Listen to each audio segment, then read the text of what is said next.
cooperate means to work. And to cooperate means to work together to the same end. There can be no working together of churches without the churches themselves working.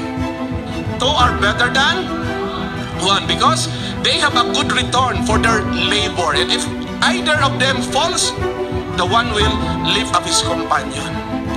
Papuri! Naku, ang laki mo lang nakikita sa kanya. Pangit, hindi sabihin, okay lang yan. I-appreciate, compliment. Di ba kulang ng asin? Sabihin mo, mayroon ka diyang asin, dagdagan mo. Tinting by comparison doesn't edify the person being complimented or the person or things they're being compared to. Encouragement that builds up and feedback that empowers you is not allowed.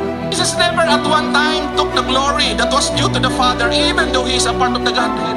Palaging nagko-compliment siya, sabi niya, ginagawa ko lang palagi kung anong inutos ng Ama.